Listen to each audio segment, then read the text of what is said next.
Hello viewers, welcome back to my channel food and health.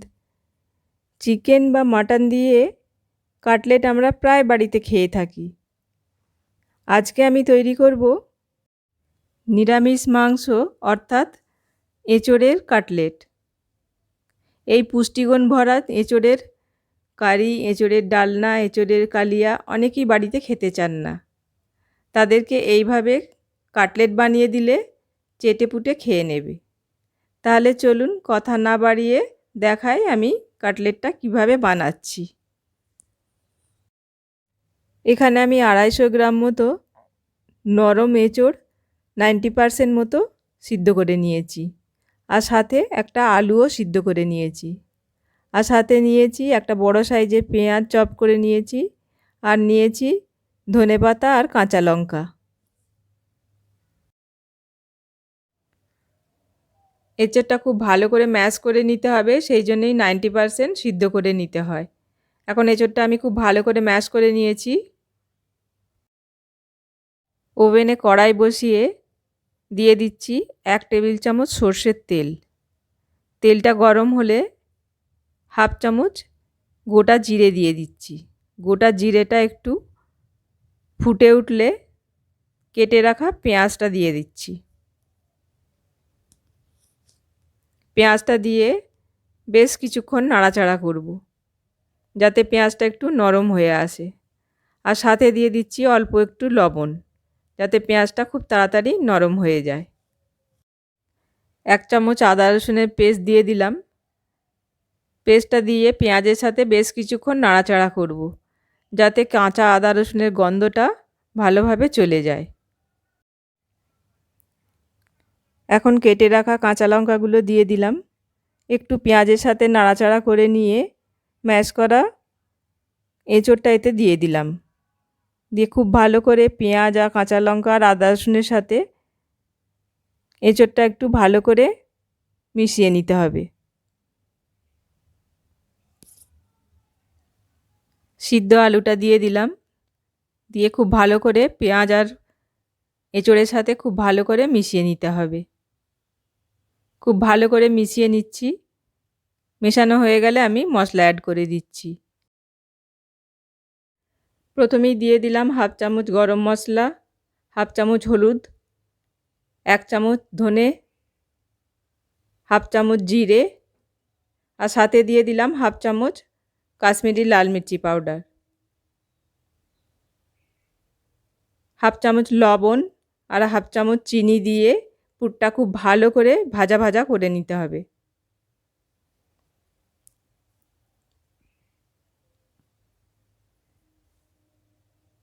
খুব ভালো করে মশলার সাথে মিশিয়ে পুরটা একটু ভাজা ভাজা করে নিতে হবে। ততক্ষণ পর্যন্ত মেশাতে হবে যতক্ষণ না পুরটা থেকে একটা সুন্দর ফ্লেভার বেরোচ্ছে। সব শেষে দিয়ে দিলাম কিছু ফ্রেশ ধনেপাতা। ধনেপাতাটা ভালো করে পুরের সাথে মিশিয়ে নিয়ে পুরটা নামিয়ে নিচ্ছি। পুরটা একটু ঠান্ডা হয়ে গেলে আমরা পুরটা থেকে মাঝারি সাইজের ছোট ছোট লেচি কেটে কাটলেটের শেপ দিয়ে নেব।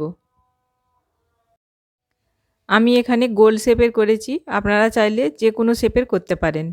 সমস্ত কাটলেটগুলো আমি এইভাবে আগে বানিয়ে নিয়েছি।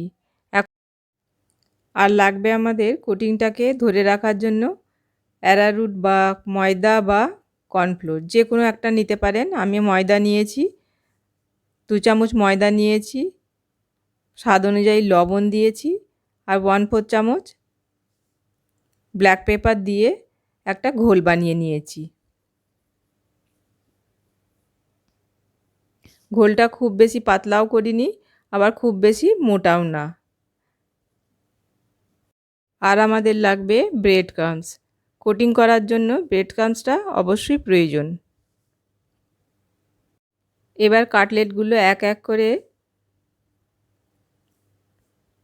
ময়দার ঘোলের মধ্যে ডুবিয়ে ব্রেড ক্রাম্বসের উপর দিয়ে ভালো করে কোটিং করে নিতে হবে। আমি ময়দার ঘোলটা একটু মোটা রেখেছি, যেহেতু আমি কোটিংটা একবারই করব। আপনারা যদি ডবল কোটিং করতে চান তাহলে কিন্তু ময়দার মধ্যে ডুবিয়ে ব্রেড ক্রাম্বসের সাথে কোটিং করে আবার একবার ওই প্রসেসটা করে নেবেন।